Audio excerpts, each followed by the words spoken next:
Hello and welcome. Hi guys. So today I'm just going to talk about these beautiful geraniums. So they're in the family Geraniaceae. They come in a completely broad, beautiful palette of colors. This geranium that I'm talking about today is Pelargonium zonale, or the Zonal Geranium. So I think an important thing to mention about geraniums is there's two kind of families of geraniums. There's the ornamental, more annual type ones, the showier ones, which are actually in the genus Pelargonium.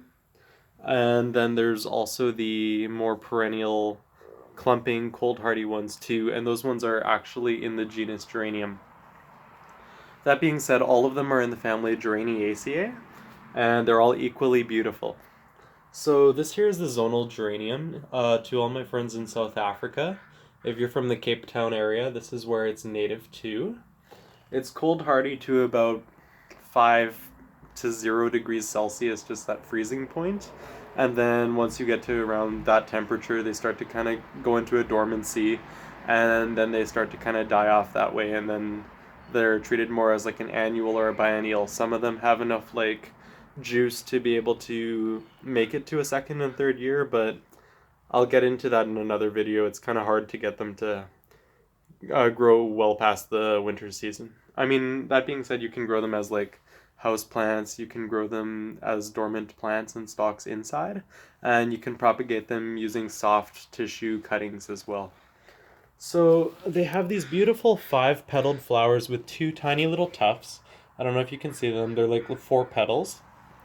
And some of them are doubly lobed.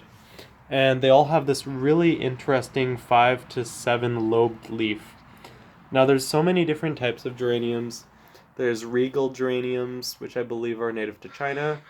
There's ivy geraniums, which I believe are native to Central Europe. And they all have, there's wax geraniums, there's all sorts of different types of geraniums, and they all have different growth habits. But so there's a geranium for every part of the garden that you would like to have one.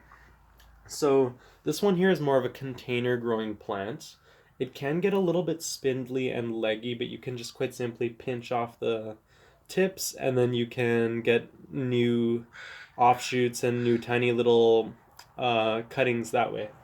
I would say that the best time to propagate this plant is when it's well into bloom and the plant is mature. If you decide to cut off little pieces of it while the plant is still really young, and by that I mean especially if you're growing them by seed before it's had a chance to form blooms and things like that, then it tends to deteriorate the tissues, and then you can get a bit of soft rot and stuff like that.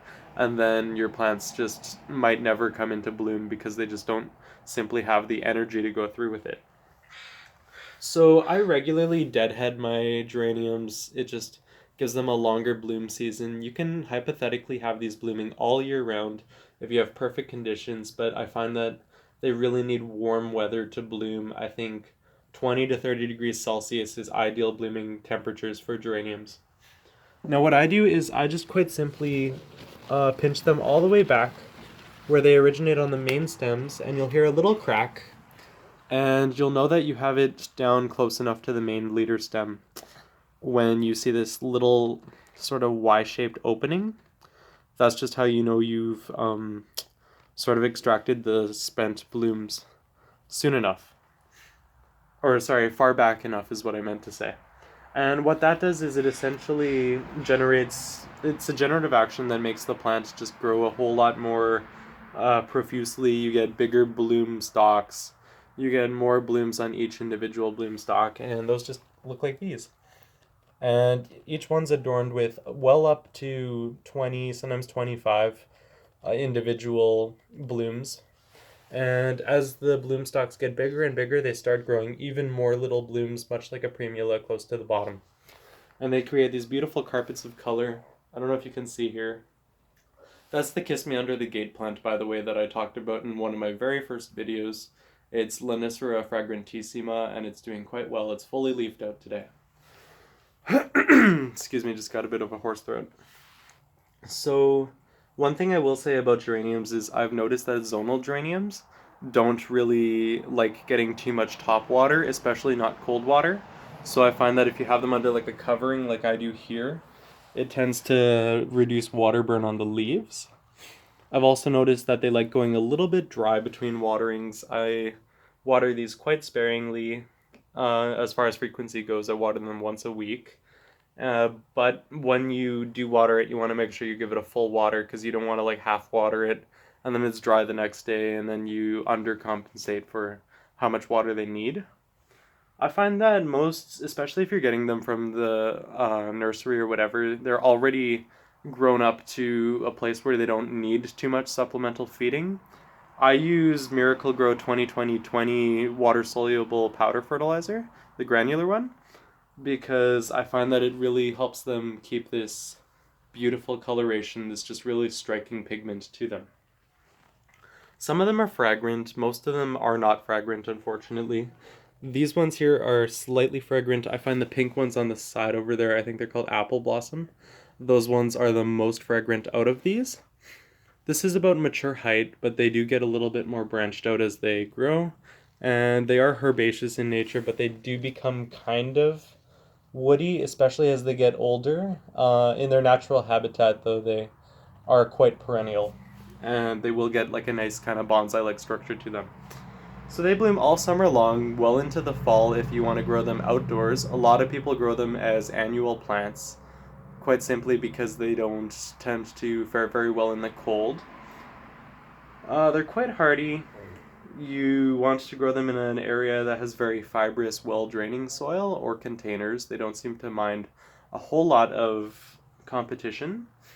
They don't really tend to attract a whole lot of pollinators, as far as I've noticed. I know the white ones attract a few bees. I have yet to see anything else pollinate anything else in here. It just seems to be more of like a sterile environment. There's not so much pollination going on or anything like that. So if your goal is to have like a therapeutic bee garden or like a pollinator garden, this is not gonna attract very much for you. Um, there are different types of geraniums and members of the Pelargonium genus in the Geraniaceae family, such as like citronella and the mosquito plant.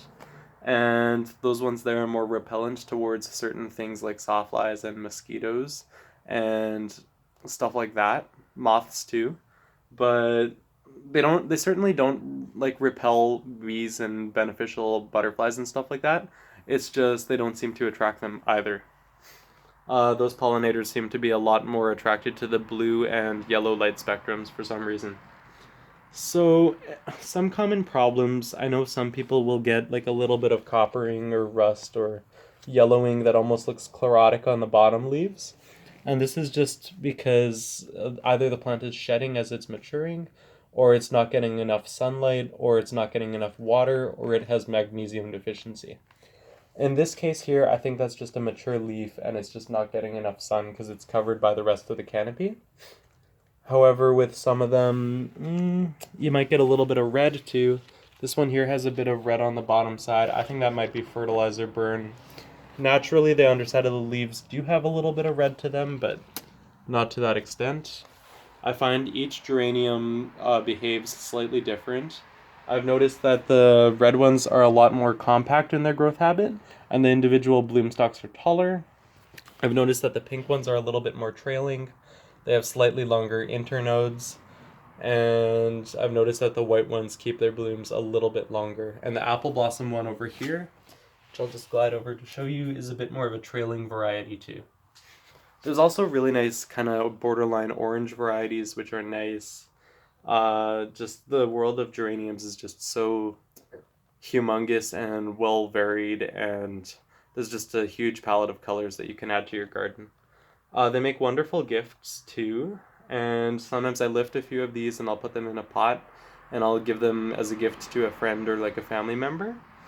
Haven't done that in a while though, given like the whole coronavirus and just not seeing people, but it is what it is. To the people that I promised geraniums to, you'll get them eventually. What else should I say about this plant? Wonderful in containers, not very competitive, doesn't need a whole lot of feeding. However, a little bit of like liquid feed does definitely let them persist and keep their flowers a little bit more. Deadheading, I think, is the most important thing. I think I'll show you guys a deadhead here. So Actually, maybe not, because this has a lot more new flowers coming up. You know what? You can actually like pinch off the very, very top part and then leave the new emerging blooms, but I find that that just kind of exhausts the energy on that one stem, and then your new blooms just don't come to fruition essentially. One thing to keep in mind is they do drop a lot of petals. You just got to be mindful of that if you have a more formal, tidy, like front gateway to your house or whatever. Personally, I don't mind it. I think it's super like just really nice and kind of aesthetic actually. It's kind of messy and whimsical. Now, another thing that I really wanted to say about these is they're very aromatic.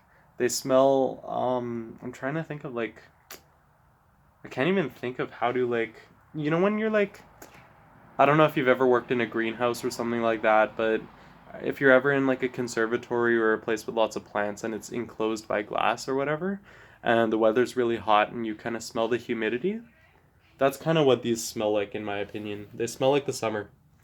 So now I'm just going to pan over just to show you guys this huge variety of colors. Beautiful for Canada Day or like Valentine's Day even. Strong bloomers. And I talked a lot. I'm just very enthusiastic about these, and I feel like I might even make a second video because I have so much more to say about them. Yeah. So have a wonderful, beautiful day, you guys. Thank you for watching, and stay safe out there. Stay blessed. Thank you for the support, and enjoy your pelargoniums.